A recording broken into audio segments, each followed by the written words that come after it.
When you visit a Gothic cathedral like Chartres, for example, which was built in the 1100s and 1200s AD, you're in a building that's 800 years old.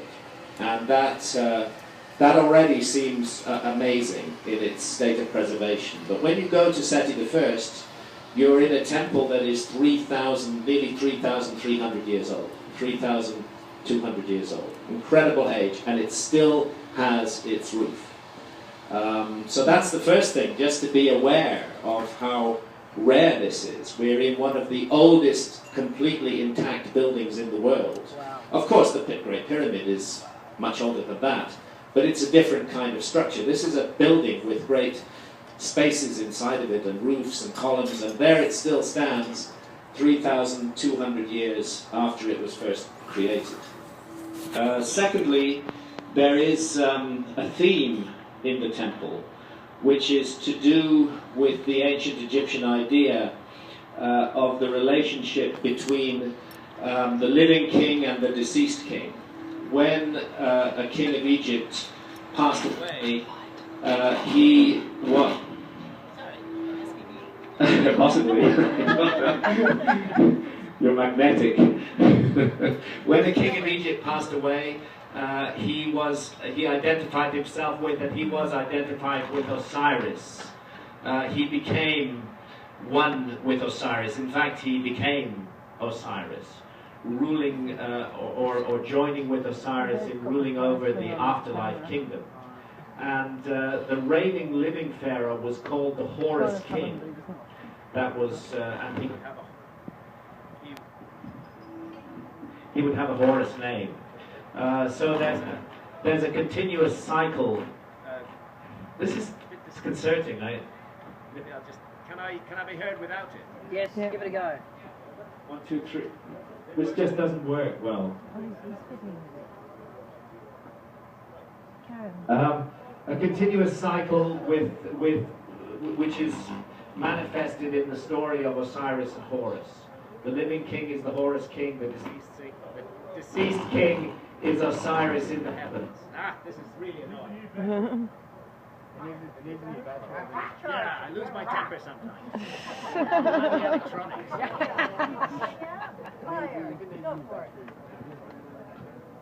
Probably I'm manifesting it. Go with that stool.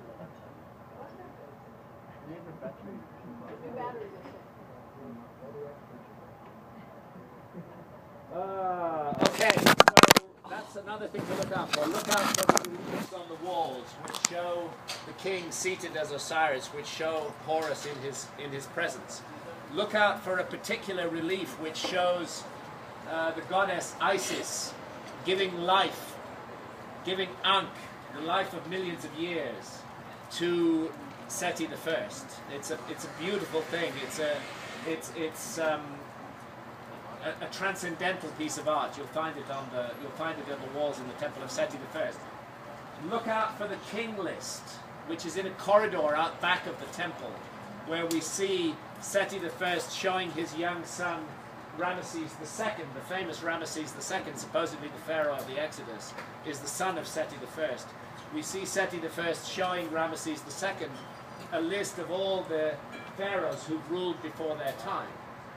And Egyptologists, if you consult any mainstream Egyptological text, you will quickly learn that they rely heavily on that list for the chronology of ancient Egypt. It isn't the only one. There are a number of other king lists as well, but they bring them together and they derive their chronology of ancient Egypt from it.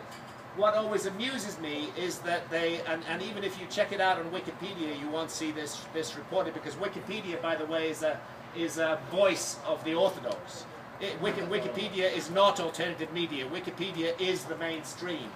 And they deliberately misrepresent people in alternative positions all the time, and it's impossible to get the alternative point of view onto Wikipedia. Nevertheless, it's a good quick fact check, but when you check that, they'll tell you that they list all the kings of Egypt who ruled before their time, but they just mention in one sentence that there's something else there as well, which is the supposedly mythological pharaohs who went back, 30,000 years into the past. And I've never, and I've never understood why Egyptologists are happy to take that king list as chapter and verse for the dynastic period, which fits with their paradigm, and just throw away the rest of it as though it is, you know, they just made it up, those whimsical ancient Egyptians. So, king list, and also the king list is a beautiful piece of art. So get into that corridor, look at it. I'm sure our guides will help to show those of us who can't find it where it is. Anyway, it's impossible to miss it. Something else. Behind the temple of Seti I, and we will have access to it, is the remarkable and extraordinary Osirion, or Osirion, depending on how you want to pronounce it, which is of course dedicated to the god Osiris. Now this is a gigantic piece of megalithic architecture. It is completely different in appearance from the temple of Seti I. The mainstream view is that Seti made both places, and that rests upon some inscriptions that are found on the granite walls of the Osirion. But I have always felt, John Anthony West feels the same way, Robert Schock feels the same way, that those inscriptions were added to a pre-existing structure by Seti I. That structure not only is completely different in appearance from the temple of Seti I, what it looks like actually is the megalithic temples at Giza. It looks like, particularly like the Bali temple, but it's on a larger scale. And those of us who've been to South America and seen the polygonal architecture in South America, if you look closely at some of the walls of Osirion, you'll see a bit of that going on as well, including blocks that turn corners and a little bit of the polygonal structure. It was excavated from under 50 feet of silt at the beginning of the 20th century. And then, because there are these inscriptions on it, certainly Seti knew it, there are these inscriptions on it, it's been given to Seti. I have my doubts. I think it's an older temple. I think in the whole megalithic layer in ancient Egypt, we may be looking at a much older area of construction. And that kind of fits with the look back to the first time to Zep-Tepi that we find in the king list on that wall. So these are the things I would say to look out for in the temple of Seti I. But above all, I keep emphasizing this. I don't wish to enforce it on anybody, but try to find some peace, try to find some silence, just to let the monument speak to you. We're dealing with some of the greatest art that was ever produced anywhere in the ancient world. That art is intended to communicate, so allow it to communicate to you. Get away a little bit from other voices and just let the peace and the silence and the power of that temple work upon you. And then go look at the Osirion and just consider, how did they do that? Look at the size of the blocks, the precision with which it's put together, and consider its relationship to the temple of Seti I, which is much higher up than it is, and see if you don't feel a little bit of a mystery there, because that's what I think it is. So one of the problems I have with Egyptologists do great work. I couldn't do any of my work if it wasn't for the work that Egyptologists do, but they're very plugged into the rational materialist mindset, and their entire project, as far as I can see, seems to be to get rid of any mystery in Egypt.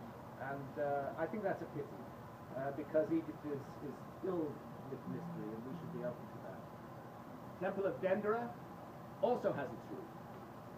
It is younger. It's a Ptolemaic temple, 200-ish BC or thereabouts, but built on earlier foundations, going back certainly to the Middle Kingdom, if not well beyond. There are traditions of a much older temple at Dendera, and there is archaeological evidence of a much older temple at Dendera. And actually this is the case with Egypt, that they kept on rebuilding on earlier sites. I often think, comparing this culture with India, for example, India is also a very ancient culture, but we don't find many very ancient temples, thank you. We don't find many very ancient temples in India. What we find is an ancient system of ideas. Now, why don't we find ancient temples in India? Because the culture still lives. It still lives, and they've continued to rebuild and remanifest temples on earlier sites. In Egypt, round about the time of Philae, which was the very last Egypt came to an end, and it was frozen in amber, and they never rebuilt. So we have the opportunity to look at some very ancient structures in this country. And what was happening with those structures is that they were built on the sites of even earlier structures. So this is constant reincarnation and remaking and remanifestation of a very ancient idea. And that's partly what the Temple of Edfu is about as well. It's about saying that there was a very ancient idea that inspired the entire project of Egypt, a culture that understood that we are spiritual beings, first and foremost, and material beings secondly, and that we live in relation to the cosmos and we cannot ignore it. One of the blights of our society is light. Light's great, but you know, we have so much electric light that most of us forget there's such a thing as a sky. If we live in cities, if we happen to live out in the rural areas, we can see the sky, but there's a tendency to forget that. Dendera is actually all about the sky.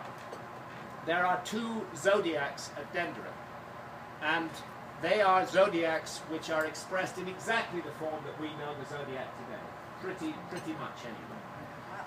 One of them's right upstairs in the top floor on a chapel on the roof, and that's called the circular zodiac.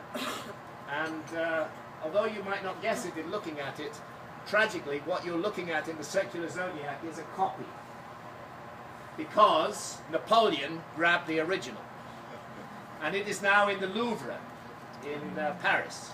And what we have is a plaster cast of the original circular zodiac of Dendera on that ceiling. It is absolutely accurate and correct, but it isn't the original.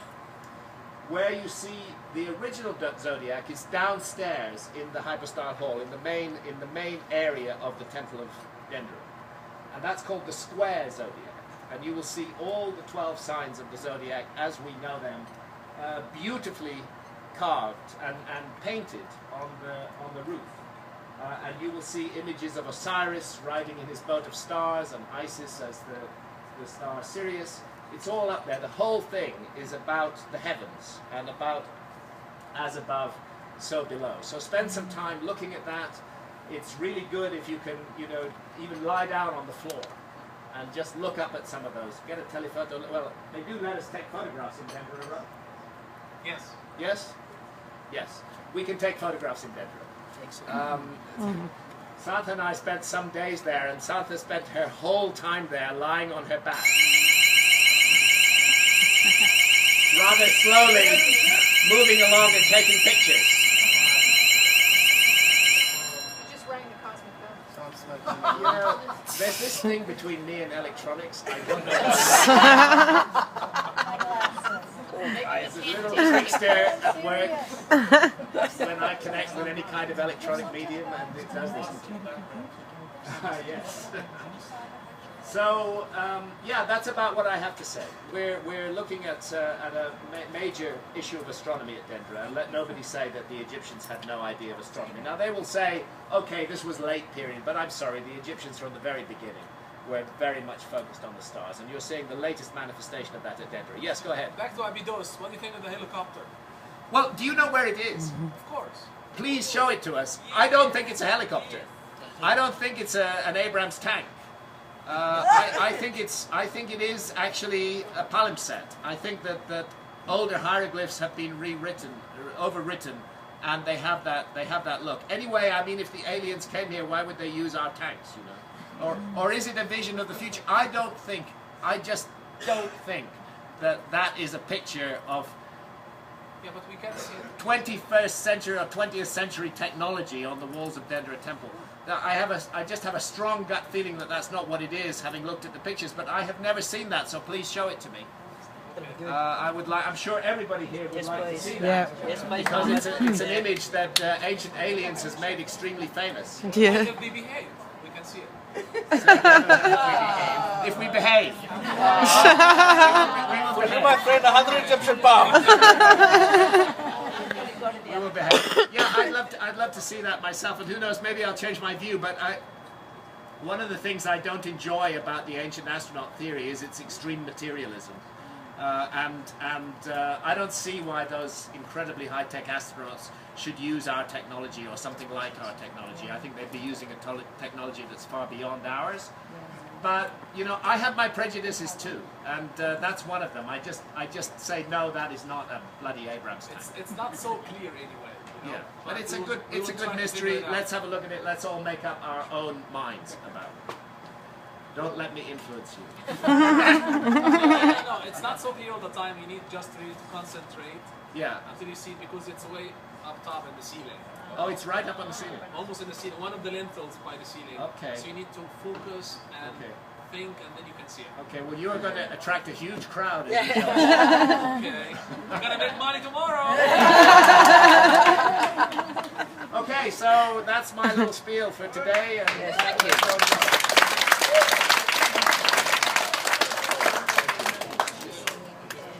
Bridge of material. Very good. Very interesting. Of course,